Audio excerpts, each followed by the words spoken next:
there is something that's quite interesting at the moment. Jonathan Banks is going to be fighting Antonio Tarver.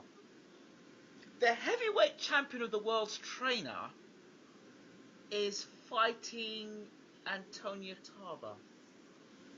It's a bit strange, don't you think? That's modern boxing. That's how things go down in modern boxing. But if I'm the heavyweight champion of the world, if I'm any champion of the world, I want my trainer to either be my trainer or be a boxer, but I don't want the two of them combined together, because sometimes maybe Jonathan can do a juggling act like that. I don't know. Right. But I don't want my dentist moonlighting as an auto mechanic. You know, I want my dentist to be dedicated to being a dentist, or my auto mechanic being dedicated to being an auto mechanic.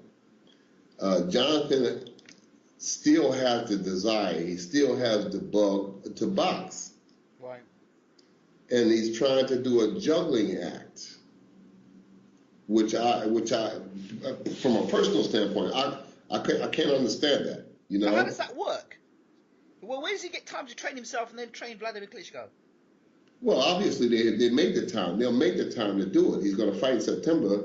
He's going to fight at the end of September. Vladimir's camp is not going to start until. That's the cancellation. I'm talking. That's the cancellation. So the fight was cancelled against Pulev. Yeah. So surely Jonathan would have been training between then. You got me. Like I said, it's a juggling act. It's a very delicate juggling. I can't understand it. If I were the heavyweight champion of the world, if I was any champion of the world, middleweight champion, anything, I would sit down with the trainer, Jonathan Banks, and I would ask him, what does he plan to do? Does he plan to make the transition to being a trainer, or do you want to continue to box? But certainly, this is from my perspective only, my opinion. I need you to dedicate your time to being this, finding out a way to help me maintain my championship. But when you're dividing the two, it's not good. I don't think it's good. So how do you think he does against Tarver? Banks is the younger guy, naturally bigger guy. He should win that fight via decision. But having said that, Tarver is tricky. He's never been stopped. He's a lefty. And it depends heavily on what Tarver shows up. If the Tarver shows up that's in shape and wants to fight, it could be an interesting fight. But I got Jonathan Banks winning the decision in that fight. You saw the rematch with Seth Mitchell. Again, that was a time when Banks was training Klitschko, correct? And he looked lethargic. He dropped Seth Mitchell, and then kind of went walkies for the next, I don't know, 8 rounds. Well, he told me that his hands was hurting. You know, he said his hands was hurting. Both hands was hurting. You know, that's why he didn't go ahead and finish Seth Mitchell. I thought that he should have won that fight, but he said that his hands were hurting. So who's to say? I'm not the boxer. Well, I mean, the heavyweight champion of the world has got. I mean, it's like. I don't want to play. I don't want to get in the middle of things, but it just seems somebody's got to ask the question. The heavyweight champion of the world has got, his former trainer was Emmanuel Stewart with yourself, and it would be logical that you would be now head trainer. Now, Jonathan Banks, I don't know what he does. I don't know. I've never been in the camp, but it kind of would in my mindset, would make sense that you would be the head trainer. Jonathan Banks could have been the assistant trainer. Then Banks could still go on and have his boxing career, and then when he retired from boxing, then he could look on to being a head coach, a head trainer. But he's kind of doing both things, and you're either going to be a full-time boxer, or you're going to be a full-time trainer. Surely there's going to be some something missing somewhere. You can't give 100% to things, no matter how good Banks is. That's modern boxing, because from where in my opinion, everything, that's why I keep saying, in my opinion, that's modern boxing. That can only happen in modern boxing, because if this went according to the logistics of how it was supposed to go, I would be the trainer. It was a logical choice. So how did it all happen? I was the oldest guy in the camp. Right. I was by far the most experienced guy in Vladimir, and still am. I'm still the most experienced guy there. I've trained Maurice Harris. I've trained Shannon Briggs. I've trained Jamil McCline. I've trained Monty Barr. So I have a history for training big men. So logistically, I felt that I was going to be the trainer. And I was for 7 days, but somehow Vladimir Klitschko changed his mind and anointed Jonathan Banks as the trainer. Now, I don't know what the logic was, because nobody ever explained it to me. I don't know what his logic was, because no one ever explained to me his logic for changing his decision, and I didn't ask. Because basically after he changed it, I could care less. That's your choice, then so be it. Let's get on with the business of trying to maintain the heavyweight championship. You say I'm the assistant trainer, then I'm the assistant trainer to Vladimir Klitschko. I am his assistant trainer. And oftentimes he asks advice from me, right. and I'll share that advice with him from a perspective of somebody who's been training boxers for 43 years. But actually, I had my first amateur fight in 1959.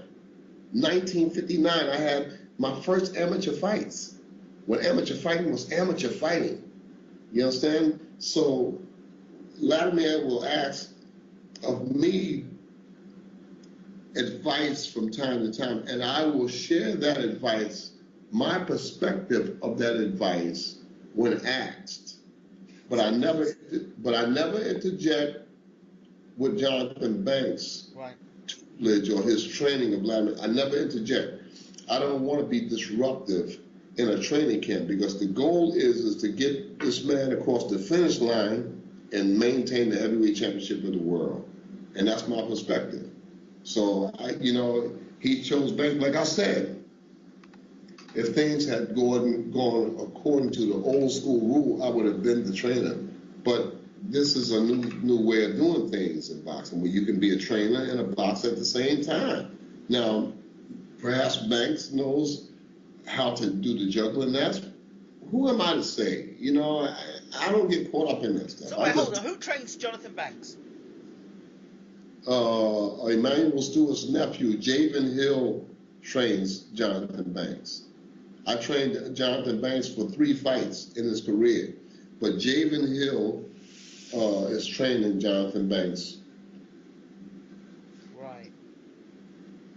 So that's new school boxing. This could have never happened in the 60s and the 50s and the 40s. This could have never happened. This would have never happened back then. Wait. If Jonathan Banks goes and gets beaten up, or God forbid, against Tarver, then where does that put? Isn't that sort of like? and then wait, then you've got that situation where the heavyweight champion of the world is now taking orders from his head trainer that just got knocked out by a cruiserweight that he can walk in and probably knock out in a few rounds. I mean, I'm just sort of like, psychologically, what does that do for you? I mean, I thought the trainer was somebody you submit to, you listen, they're going to teach you new things, new tricks, but surely you could teach Vladimir Klitschko more than Jonathan can, just based on experience, not being disrespectful to Jonathan.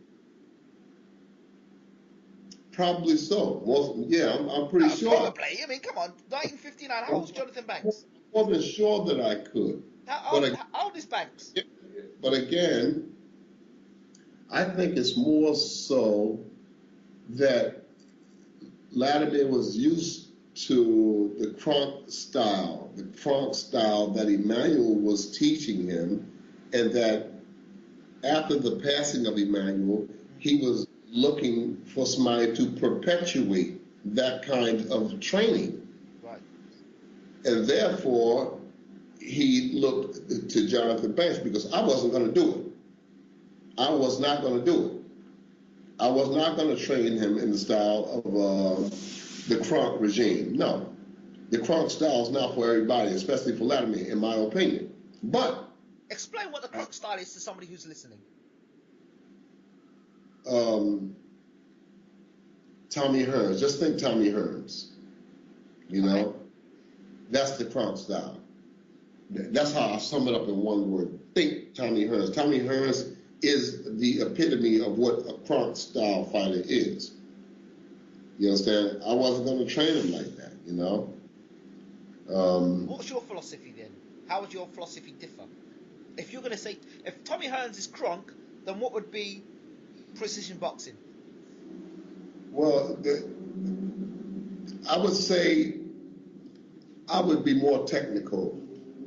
I would have him to be aggressive in an educational way. More Sugar Ray Leonard?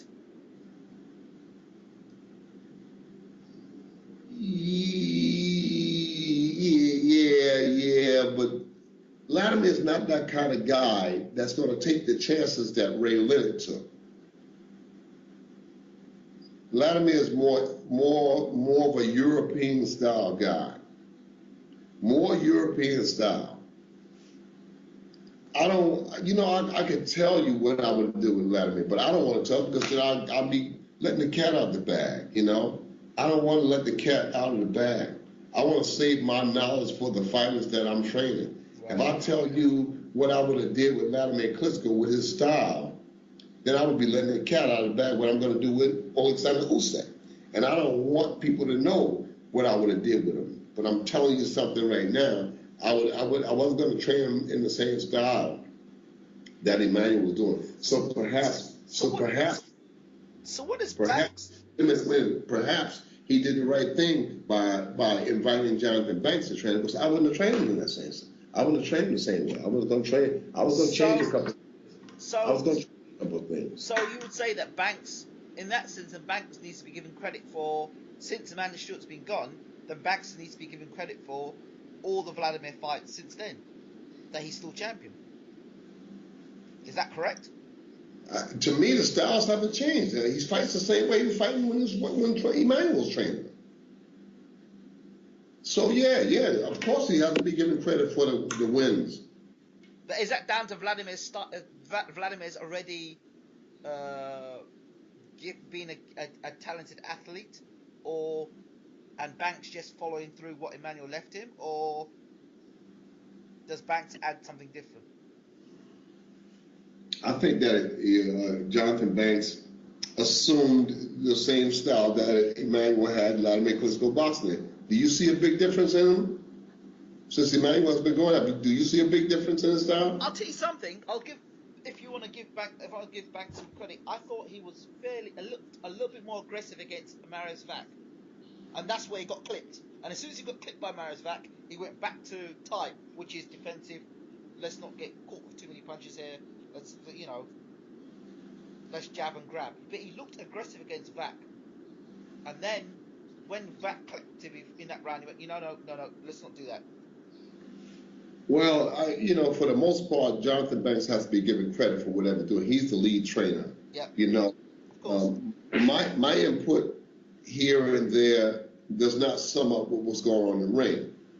Jonathan Banks is the trainer, so whatever happens out there in that ring, for the most part, the credit should be given to Banks because he's the one that's training him. Right. And out of respect for what's being done, I'm just not that kind of guy to be disrespectful and try to supersede what the trainer is giving the boxer. I'm just not that kind of guy. I'm a very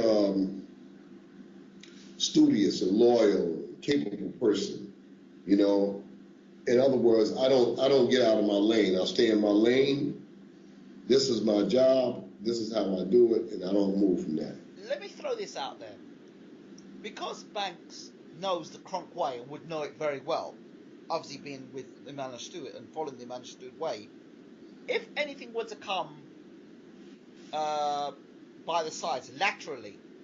And Banks now have to deal with, as a trainer, Klitschko in a crisis because now he's now having to deal with different styles, which probably would be against the would be counteractive to what the Punk style brings. Would Banks then be able to make the adjustments as a trainer under pressure? Because truly, that's really the hallmark of a great trainer or a good trainer, isn't it? Not when things are going great. Well, what I'll say is we have to wait until that time comes, and then we'll see. Then we'll see. You know, I think that this fight will be a great test for Jonathan Banks as a trainer to Vladimir Klitschko. I think that this fight with Pulev could possibly take him across that line. It could make or break him as a budding trainer, because I think this is the first time that he's ever trained any fighter.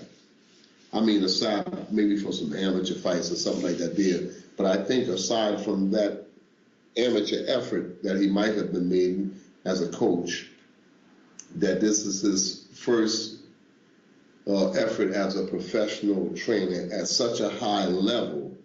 So this fight here, you know, could make or break him as a budding trainer. I say budding trainer. I say that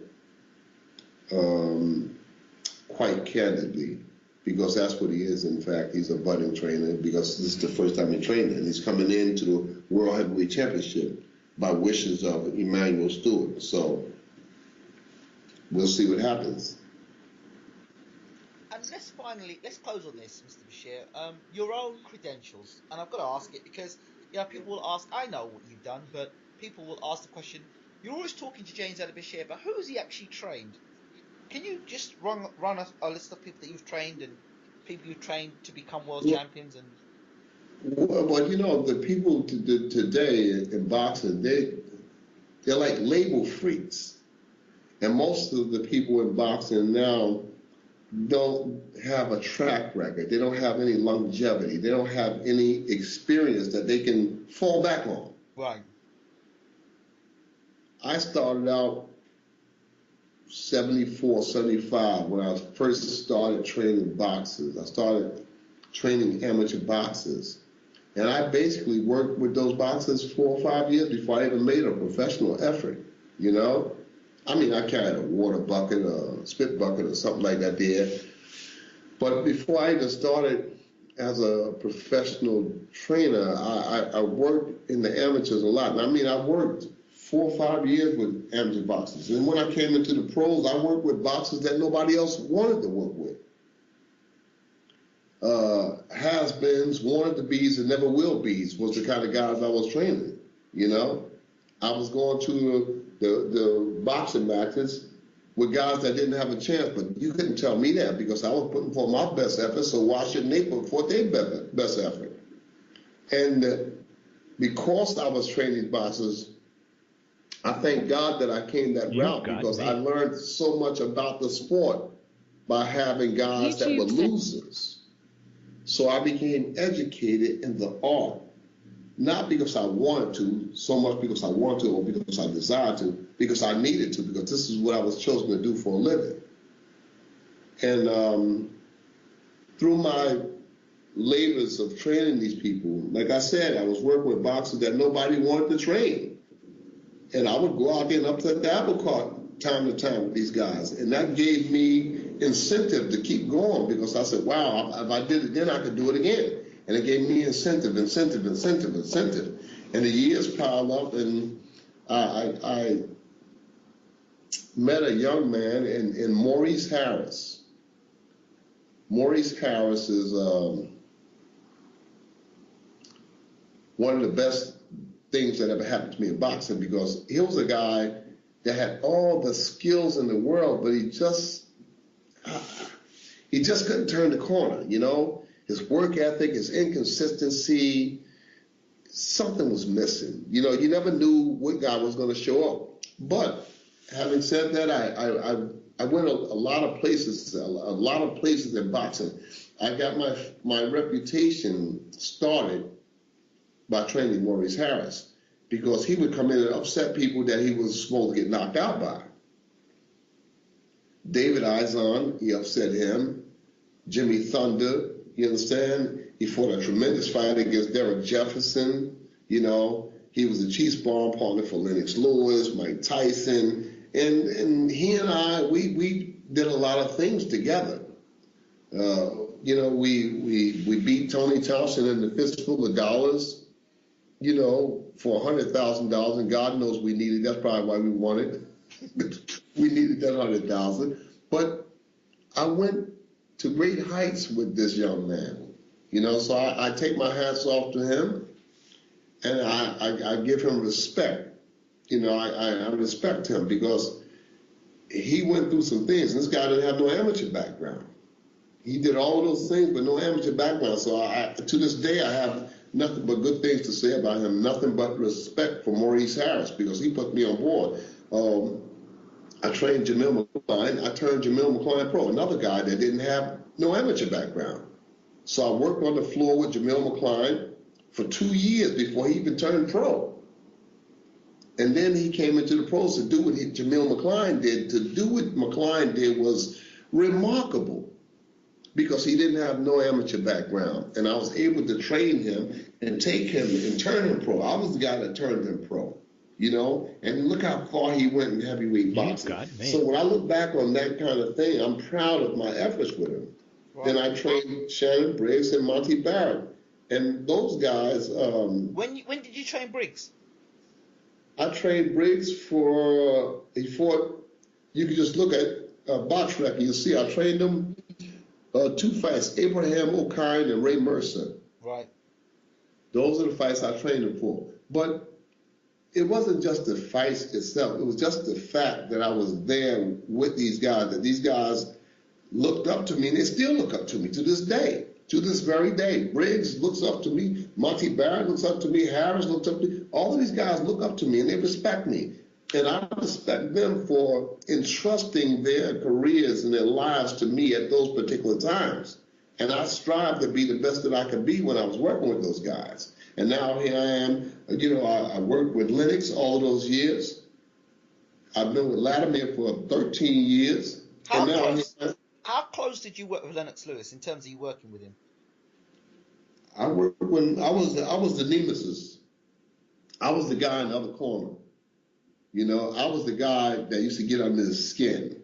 I was the guy that trained the sparring partners to beat Lennox in the gym. Oh, so you would have been in the training camp when Lewis was preparing to fight Holyfield the first fight, and there was Jeremy Williams. Yeah, I was there. I was there when Jeremy picked Lennox up and dumped him. That was funny. Yeah, I was there. Of course I was.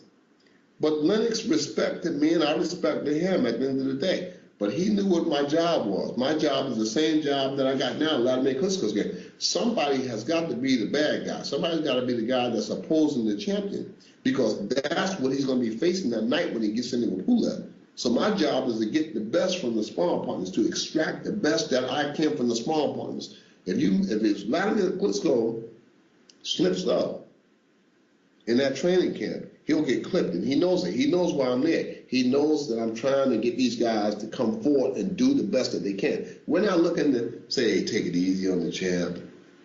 You know, don't do this and don't do that. No, we don't tie the sparring partner's hands. When Latimer Klitschko puts those guys in my head, he knows that I'm going to turn them loose on him. That way, he's going to be the best that he can be in that ring, because he knows if he's not. If he comes up short, he knows that he could be on the seat of his pants. So technically, Sharon Briggs wouldn't, you know, if you could employ you to be a trainer against Klitschko, it wouldn't be a bad thing. You'd have a lot of insight. Yeah, but yeah, do you have enough insight? insight to take him over the edge, though, to get him to make him heavyweight champion of the world? Well, one thing you've got about disgruntled employees. You know, they always take different things with you. I'm not a disgruntled employee, but if I were a disgruntled employee, even without that, even without being a disgruntled employee, I've observed enough fighters. When I go to in a fight to go against a fighter, I'm observant enough to know what the pros and cons of beating that guy, what we need to do to beat him. You know, even if it's just a little bit, I know just what we need to do to beat him. And if you can follow this blueprint, then we can win this fight. You know, and sometimes it's the littlest things, the smallest things is what allows you to win the championship of the world. And that's the leg up that I have on most of the people in the sport of boxing today, because they're not observant. You know, they're standing. I watch these guys all of the time. When they come to face Oleksandr Usyk, when they come to face Lennox Lewis, Vladimir Klitschko, I observe the people. I observe the people that's in those corners. And I observed, and I said, these guys don't have a clue as to what they're up against. And they don't. Most of the people in the sport don't have a clue. Like Roger Mayweather said, you don't know shit about boxing. You understand? And I'm in agreement with it. They don't know what they're up against, you know? So, and I'm not here on Bella TV to teach them what to do, because it's my job. I tell them everything on Baylor television, then they'll have the blueprint on what I know. I paid my dues. Yeah, I understand. To be the trainer that I am today. And I thank God humbly speak. You'll never hear me say I'm the world's best trainer. You'll never hear me say nothing like that there, because my mother raised a humble man, and you'll never hear me say I'm the best. I'm the best for the guy that I'm training. You understand? So you'll never, the best ever? TBE?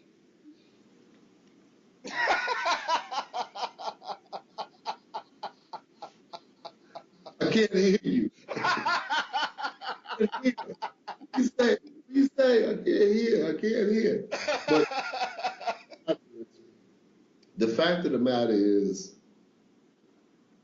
the trainers now want to be bigger than the fighters.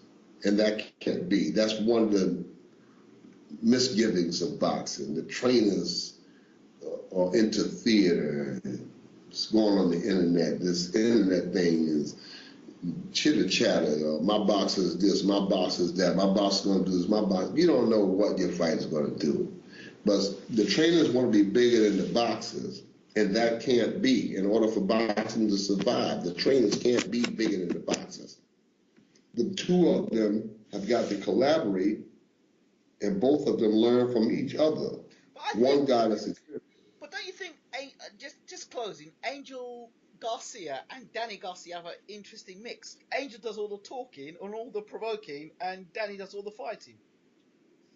Well, you know, you got different fighters in history where there was one horse, one pony trainers, you know? Yeah. Some fighters get with a trainer and they adapt to him. Right. And when they get together, that chemistry is an immaculate chemistry. And Danny and his father, they have an immaculate chemistry. Right. And I think that chemistry is essential when you're training a boxer. When there's a trainer and a boxer, there has to be a chemistry to allow them to be successful going forward. Right. Angel Garcia may never train another fighter the way he trained his son, you know? I mean, that's the way it is. I mean, you take Andre Ward and Virgil Hunter. Virgil may never train another fighter the way that he has trained Andre. You know, because they have that chemistry, you know? When you have that kind of chemistry, you can't break it. But they may never, Emmanuel Stewart and Tommy Hearns. Who has Emmanuel had such success with?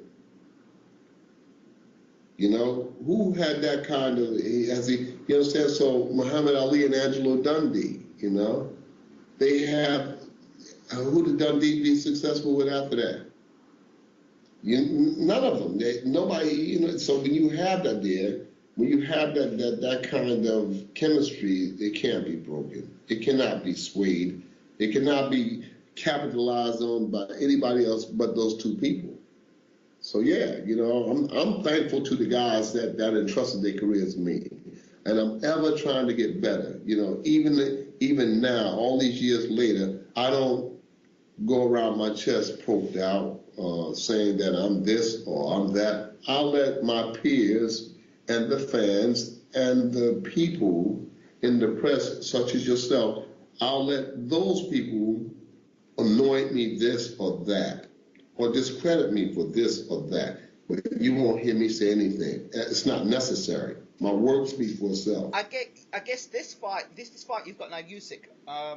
Usyk, can you pronounce his name for him again, please?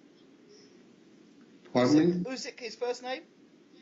Oleksandr Usyk. Oleksandr Usyk. U-S-Y-K. Right. This would be really in terms of modern day,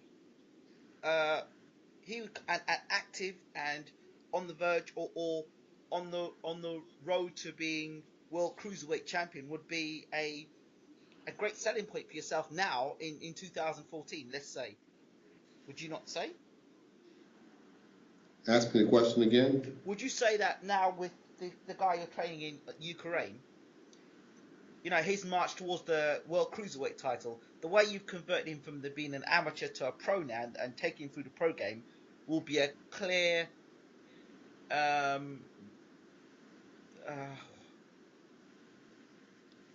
evidence as to what you do as a trainer now. Kind of like people say, okay, who's Bashir trained recently? Well, he's training now the guy in Ukraine, and he's, you can track him from fight to fight to fight. We can get to see what you're doing now as a trainer to kind of say, well, all these years' experience is going to come together in a package like this. Yes. Yeah, I believe so. I really believe that I have a job on my hand to make that transition from the amateurs to the pros. Yes.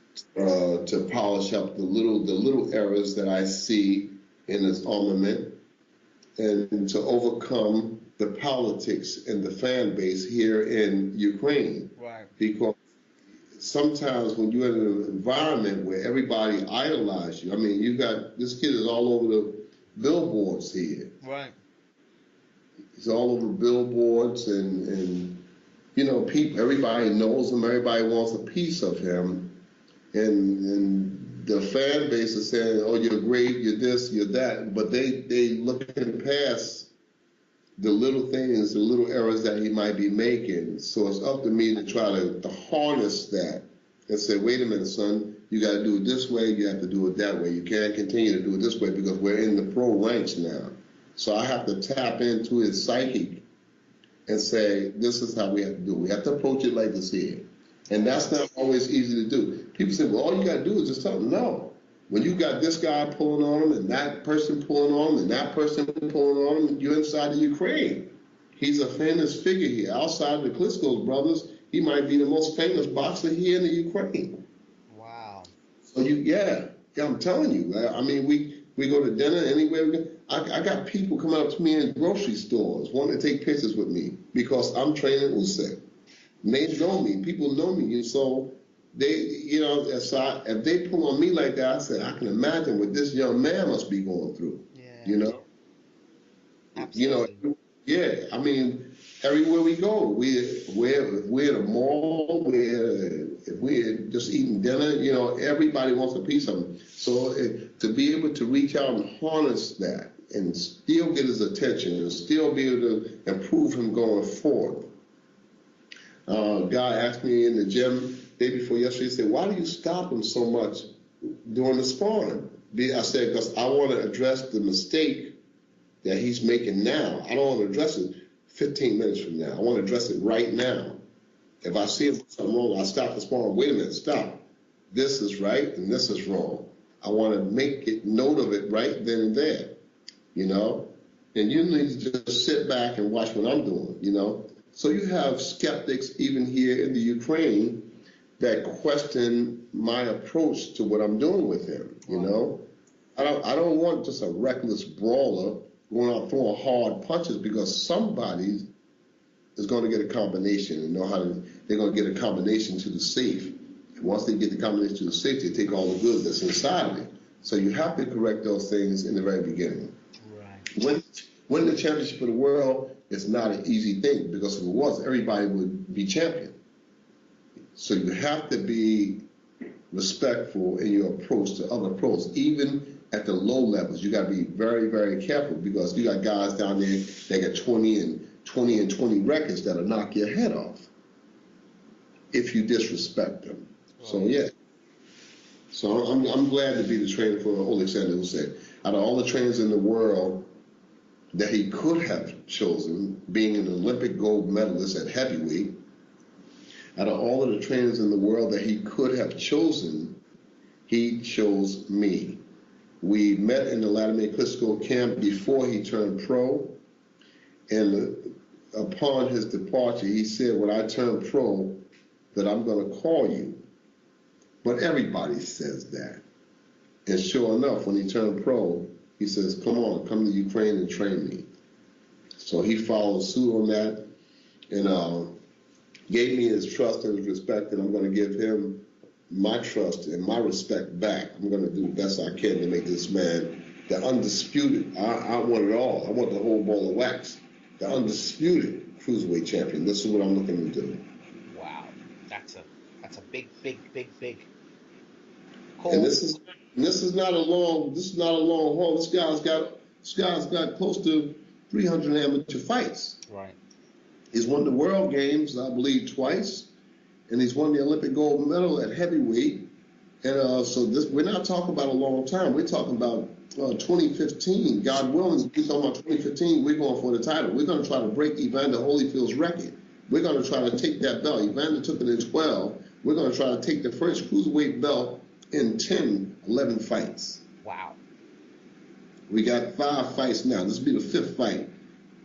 So we're going to try to pursue and take that belt, that first belt. And I don't care which one, Hernandez, Huck, Lebedev, don't matter who it is.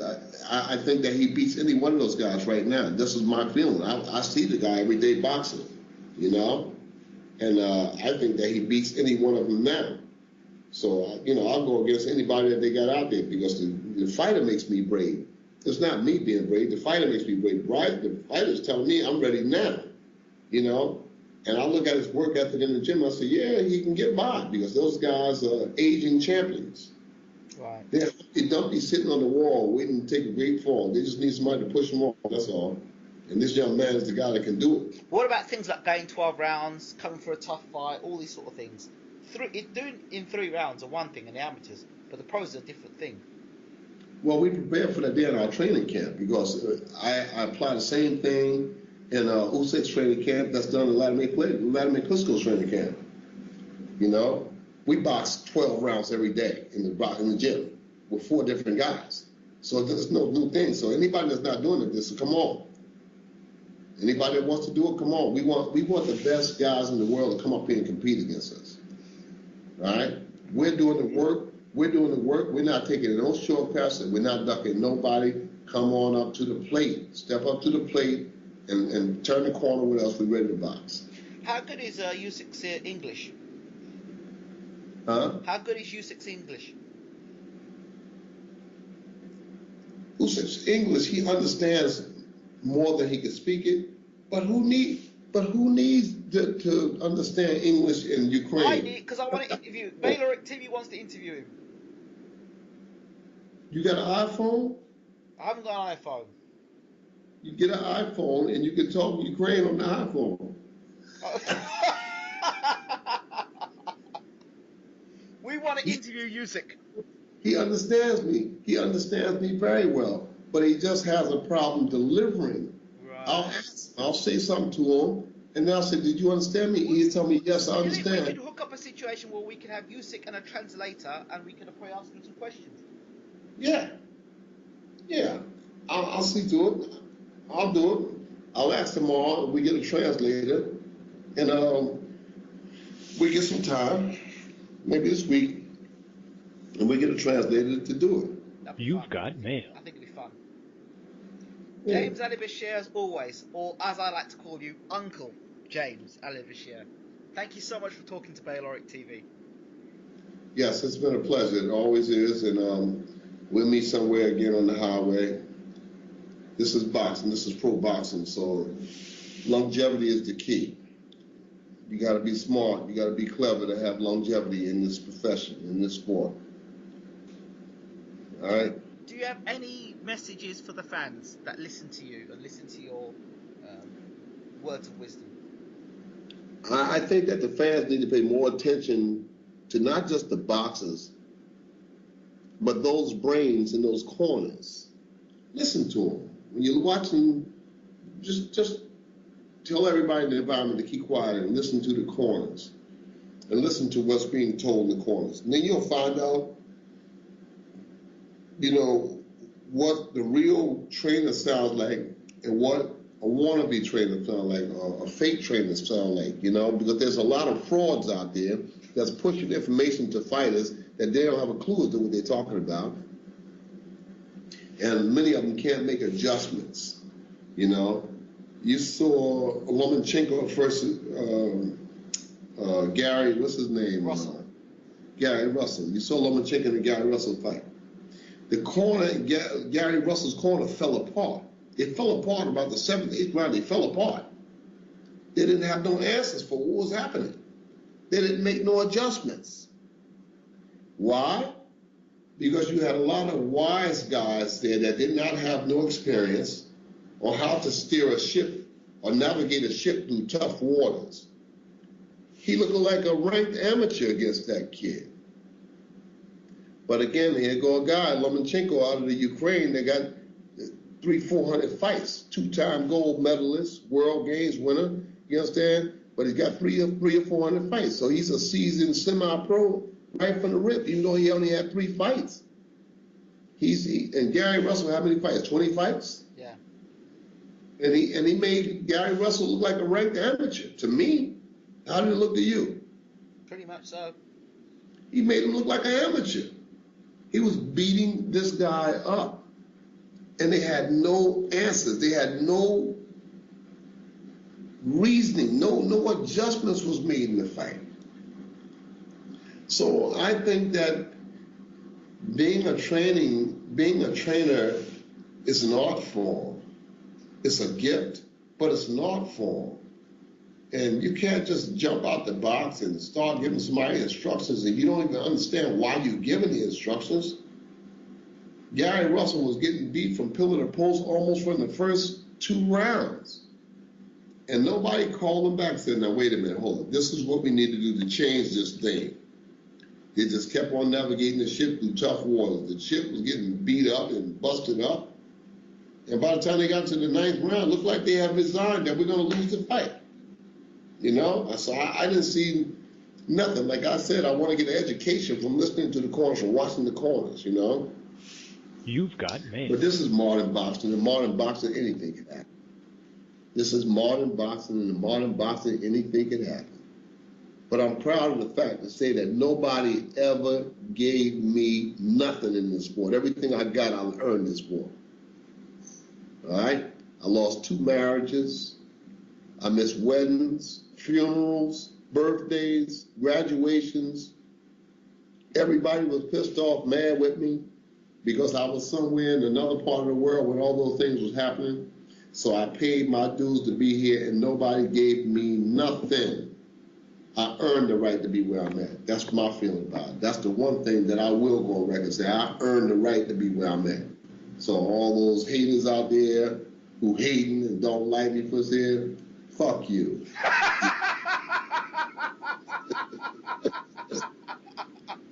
This is James Ali Bashir with Bayloric TV. Once again, Uncle Bashir, thank you. You're welcome. TBE. Yeah, TBE. Take care.